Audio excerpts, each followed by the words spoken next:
Coucou les vilains!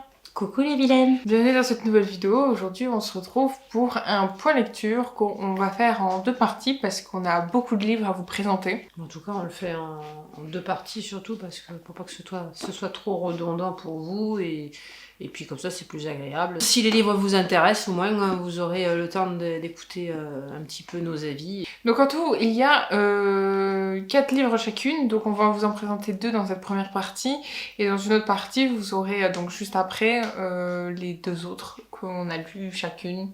Donc ça fait 8 Voilà, on livres. fera 2 et 2 chacune pour les parties. Voilà, c'est ça. Comme ça, ce sera cool. C'est parti!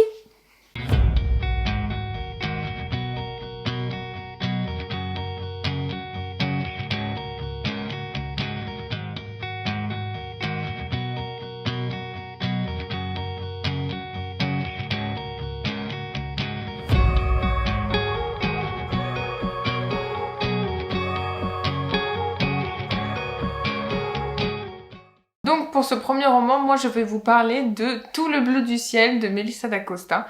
Donc on peut dire que c'est un incontournable, d'accord? Parce que bon bah tu l'as lu, tu l'as adoré, je l'ai lu, Moi je ça l'ai a été adoré. mon coup de cœur. Donc j'avoue que franchement oui, je m'attendais pas à ce qu'il soit aussi bien et franchement j'en ressors surprise. Oui, j'ai eu du mal à le dire. Okay. Donc en fait c'est l'histoire d'Émile qui a qui a un Alzheimer précoce, je vais y arriver. Il a 26 ans donc et en fait il va poster une annonce du jour au lendemain sur petiteannonce.fr et il va demander à quelqu'un de venir l'accompagner pour son ultime voyage et c'est Joanne qui va y répondre pour l'accompagner et on va suivre donc leur aventure en camping-car et qui vont nous emmener d'ailleurs dans les Pyrénées. Et donc on suit leurs aventures, on découvre un peu son passé à lui, surtout par rapport amoureusement, les relations, tout ça, etc. Mais aussi de son côté à elle, on va découvrir sa vie, ce qui s'est passé, pourquoi elle a décidé de voyager avec lui, etc., etc. Et franchement, oui, c'est une bonne expérience. C'est un livre qui laisse quand même assez réfléchir, je trouve, puisqu'il nous donne beaucoup d'indications sur la vie de tous les jours, quoi, ce qu'on traverse, etc. Et... Par rapport à cette maladie, ouais. Oui, voilà, c'est ça, merci. Parce qu'en fait, elle nous dévoile quand même quelques aspects un peu... alors de notre point de vue à nous, ça peut être assez horrible et physiquement, moralement, c'est très éprouvant pour Joanne. Et en fait, on se rend pas toujours compte que cette maladie... eux, ils se rendent pas compte, mais c'est très éprouvant pour les familles, oui. Pour leur entourage. On sait pas trop comment ça va finir le livre. Moi personnellement, je suis restée beaucoup sur le fait de savoir est-ce qu'à la fin il va vraiment mourir ou ils vont nous laisser sur le fait qu'il va mourir, mais du coup c'est pas totalement la fin, etc., etc. Donc on s'attend pas forcément à ce qui se passe à la fin, mais une chose est sûre, c'est que Joanne, elle aura toujours respecté ce qu'elle lui a dit qu'elle ferait pour lui, et je trouve ça très joli. Très joli. Et d'ailleurs, on s'attend pas à un truc à la fin, je ne dirais pas quoi. Et moi je l'ai deviné, mais c'était trop mignon. Enfin voilà, c'est tout. Je dirais pas plus, c'est sinon je vais trop dire. Du coup, qu'est-ce que tu en as pensé? Il y a pas mal d'ingrédients quand même dans cette. Pour moi, c'est mon premier livre de Melissa d'Acosta et franchement, j'ai pas été déçue. Personnellement, j'ai beaucoup aimé toute l'histoire parce qu'en plus, voilà, quand tu lis ça, même en période d'été ou en hiver, je trouve ça super. En fait, ça te fait passer un énorme moment parce que, on va pas se mentir, il fait quand même 800 pages, mais en tout cas, les 800 pages, personnellement, je les ai pas trop senties. Donc, parce que ça se lit bien, c'est léger. Il y a rien à dire en fait sur ce livre. Il n'y a pas de point négatif plus que ça, mais c'est à découvrir. C'est à découvrir si on n'a pas forcément l'habitude de lire ce genre de livre en tout cas. C'est moi qui lis beaucoup plus de thrillers ou de fantastique. C'est vrai que m'attaquer à ça, c'était quelque chose d'un peu plus surprenant. Voilà. Mais en tout cas, j'ai beaucoup aimé. Et puis, il y a les paysages des Pyrénées qui sont formidables. On s'y plonge. Nous, on se les remet un petit peu pour certains, puisque... C'est ça, ils passent par chez nous, donc voilà, on se dit « Oh oui, super !» Du coup, moi, personnellement, je sais que je lui mettrais 5 sur 5. Enfin, je trouve qu'il mérite son titre. Voilà, c'est tout. Et puis elle a une belle plume, c'est concis, et puis même l'histoire est intéressante, il y a de la romance. J'aimerais bien découvrir un autre livre d'elle par hasard pour savoir qu'est-ce qu'elle nous raconte d'autre. Bah, moi, les suivants, j'ai pas osé encore parce que comme le Tout bleu du ciel a été un de mes coups de cœur, j'ai peur d'être un peu déçue. Alors, je sais pas. Pourtant, j'ai entendu des bons avis sur les suivants. Même sur la doublure, là, le dernier qui est sorti. Là, Ah oui, je rajouterais un point aussi, c'est que moi, je suis quand même quelqu'un d'assez sensible, tout ça. Il y a beaucoup de gens, j'ai vu, qui avaient quand même versé une larme, etc. Moi, non, mais j'avoue que c'était très triste quand même. Il y a des passages qui sont très, très tristes. Il y a des moments très émouvants. Ouais, je trouve. Bah, elle décrit bien un certain contexte, et puis Joanne, elle est attachante. J'aime beaucoup Joanne. Son personnage est vraiment bien fait, je trouve. On est d'accord. Ouais. Non, moi, je vais pas dire le contraire.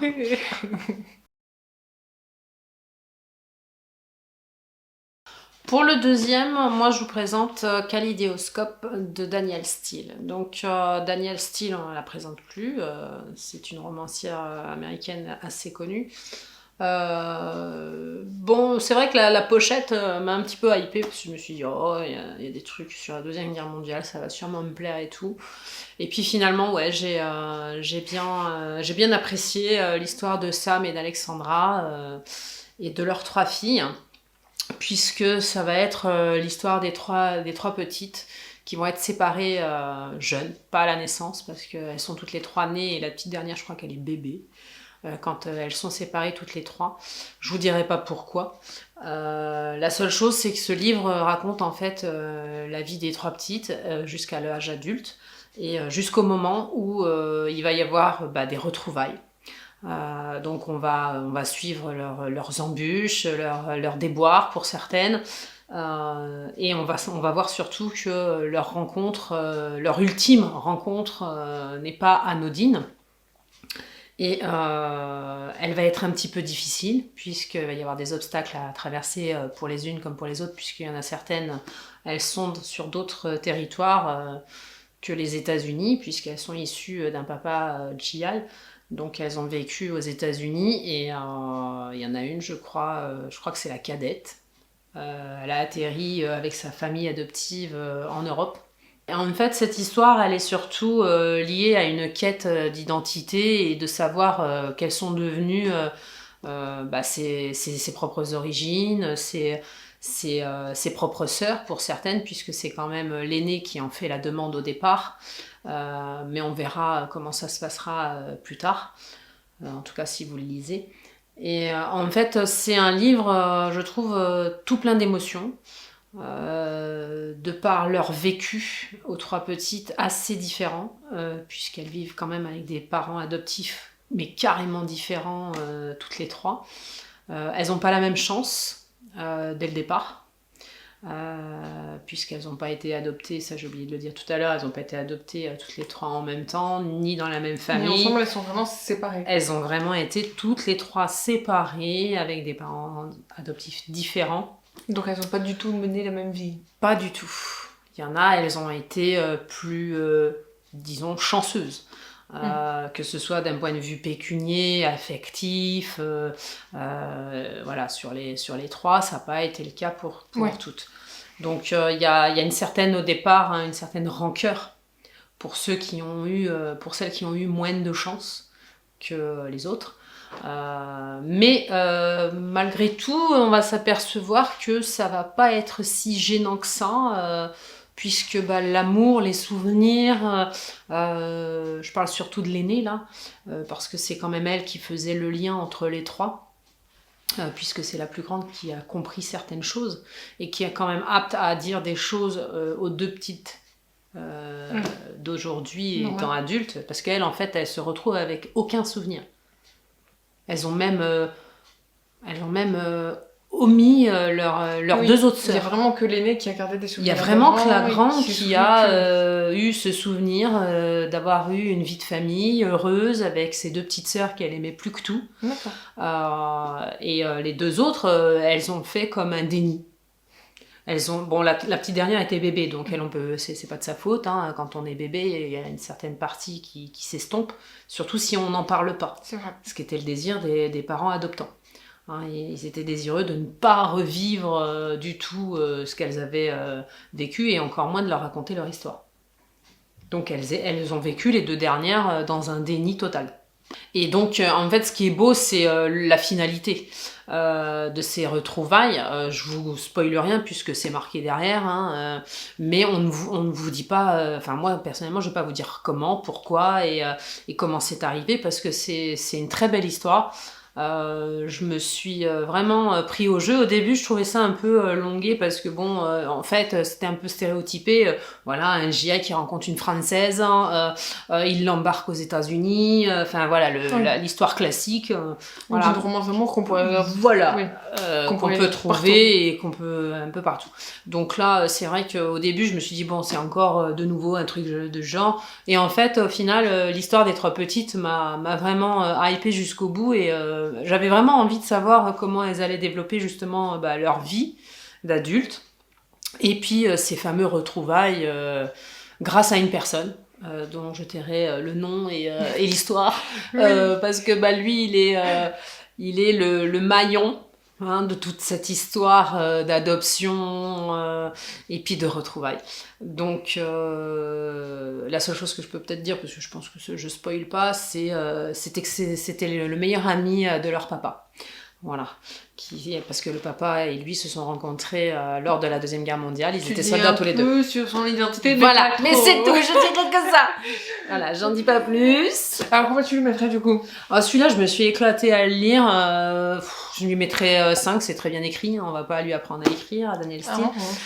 C'est une belle traduction, j'ai bien aimé. Voilà. T'as passé un bon moment ? J'ai passé un très bon moment, ouais. C'est pas un coup de cœur, mais j'ai bien aimé. Donc ensuite, moi, je vais vous présenter Juste une ombre de Karen Gable aux éditions Fleuve Noir.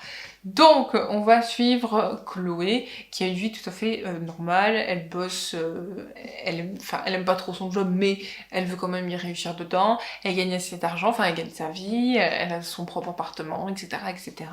Et elle a son petit ami Bertrand. Elle a une famille aussi, mais bon, bref, on va pas parler forcément de la famille. Je laisserai ce côté-là pour un peu de suspense si vous lisez le livre.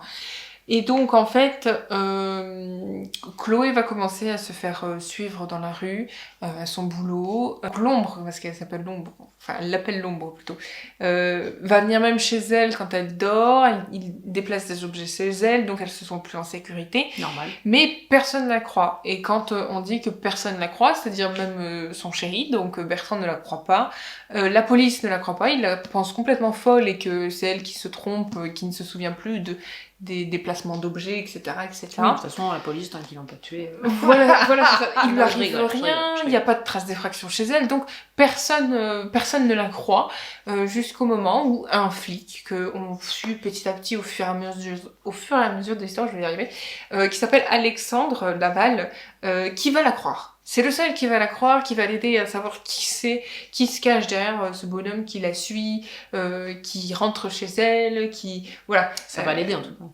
Exactement. Et par la même occasion, en plein milieu de l'histoire, on a... comment ça s'appelle ? Comment je pourrais appeler ça ? Je ne sais pas. On a des petits trucs, enfin des petits mots, on va dire, du monsieur qui la suit, donc de l'ombre, j'arrive pas à en retrouver. Attends. Exactement. Et dans les fins de chapitre en général, ou au début des autres, c'est comme vous voulez, vous prenez ça comme vous voulez, mais vous avez ce que l'ombre raconte d'elle, tu vois. Par exemple, il dit « je joue avec toi », comme le félin avec sa proie, tu sais, juste avant de la dévorer. Ouais, voilà. C'est flippant. Voilà, exactement. Tout un tas de trucs comme ça. Déjà de se faire suivre, c'est flippant. Si je me souviens bien, il y a même des caméras chez elle, donc il la voit directement de chez elle, hein, donc de l'intérieur de sa maison à elle. Donc vraiment, oui, ça va très très loin. Ça va loin. Et elle, psychologiquement, ça va plus. D'ailleurs, les flics vont même penser qu'elle est devenue alcoolique parce qu'elle boit plus. Mais forcément, comme ça allait pas, elle essayait de noyer son chagrin, comme on dit. Hein, voilà. Et puis, sans trop spoiler, mais Bertrand va la penser complètement folle aussi. Donc il va commencer à se détacher d'elle. De toute façon, il voulait pas trop s'attacher à elle non plus. Donc, dans leur relation, ça va poser problème. Voilà, et puis il va la quitter, donc ça va faire encore plus d'émotions. Donc ça fait une chose en plus à gérer. C'est ça, donc psychologiquement, ça va plus trop aller pour Chloé. Sauf au moment où Alexandre va arriver, il va essayer quand même de lui faire remonter la pente, etc. C'est le preux chevalier. Mais connaissant Corinne Gable, parce que c'est pas le premier livre d'elle,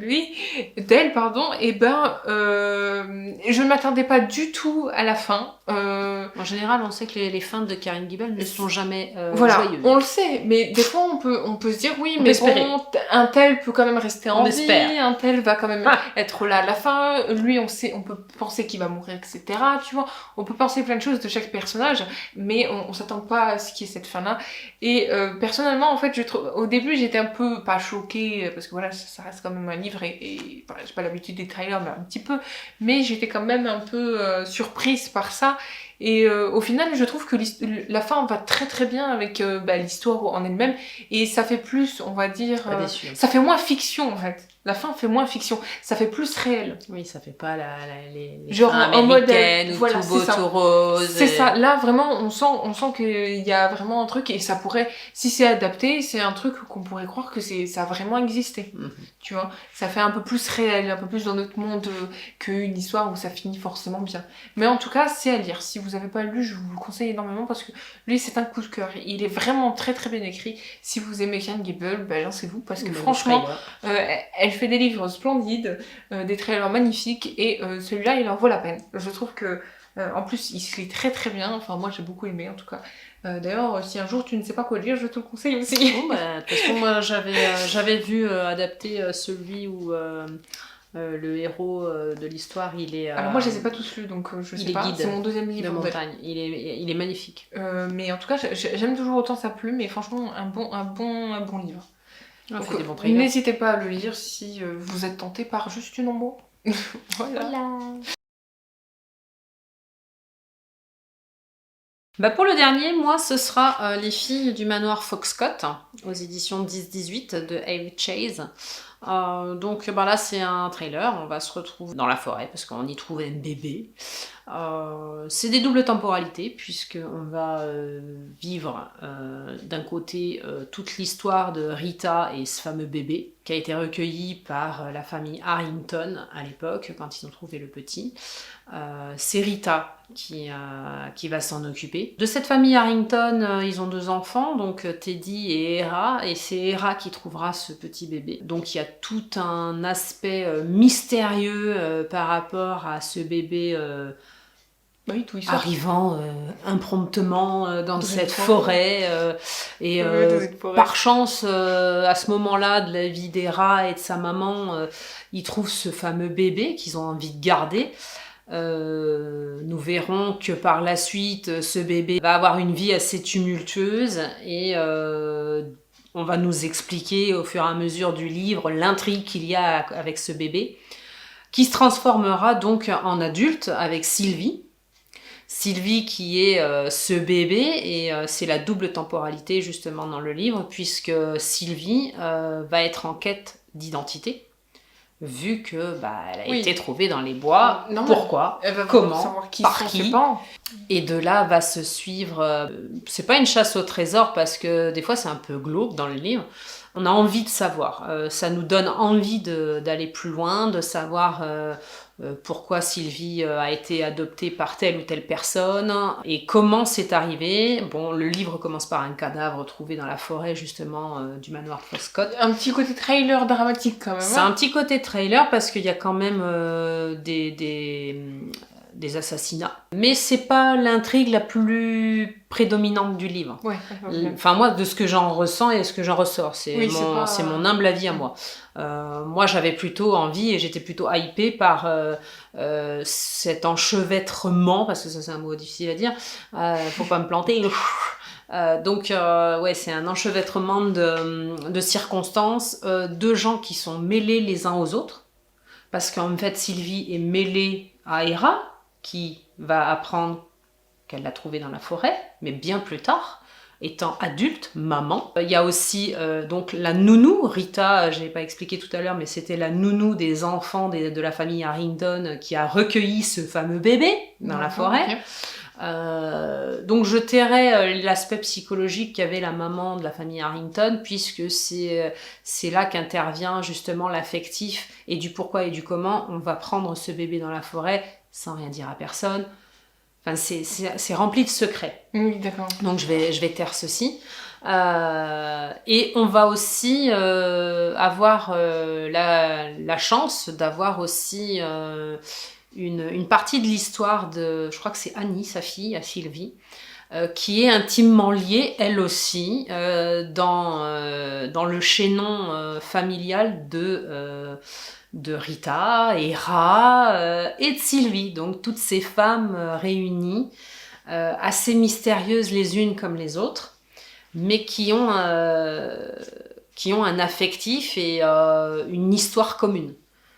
Mais tu as toutes les réponses à la fin, on est d'accord? On a toutes les réponses à la fin.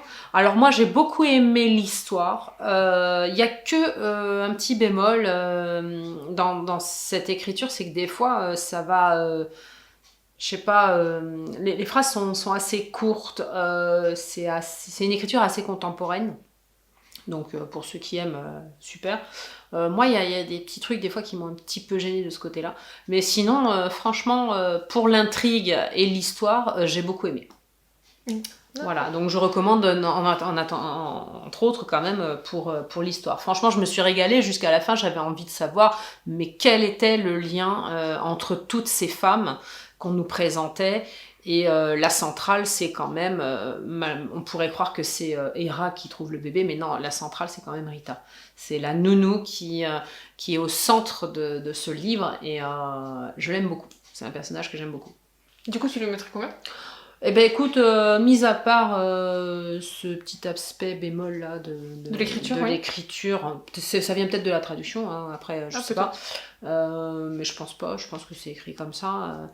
Ouais, je lui mettrais 4 sur 5. Oui, mais et puis là, le petit globe avec ça, son importance dans le livre, c'est pour ça qu'il est en couverture. Donc la vidéo, enfin en tout cas la première partie de cette vidéo est maintenant terminée. On se retrouve pour la prochaine partie. Pour la deuxième partie. Alors dites-nous si en commentaire vous avez aimé, comme nous, certains de ces 4 livres. Dites-nous si vous avez lu, parce que moi j'ai remarqué un truc, c'est que je crois que si je ne me trompe pas, on vous a présenté que des autrices. On a lu là pour l'instant que des autrices. C'est vrai. Donc n'hésitez pas à débattre sur les autrices aussi en commentaire et de nous dire si vous aussi vous lisez les mêmes autrices que nous ou pas. Et s'il y en a qui vous tentent aussi, bien évidemment, parce que on est là aussi pour vous donner envie de lire. Alors c'est pas forcément très facile des fois, mais en tout cas, n'hésitez pas à nous dire si on vous donne de temps en temps envie de lire ou pas du tout.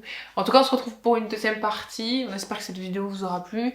N'hésitez pas à liker, commenter et partager cette vidéo surtout. Et n'oubliez pas, abonnez-vous à notre chaîne. Des bisous. Des bisous, bye bye.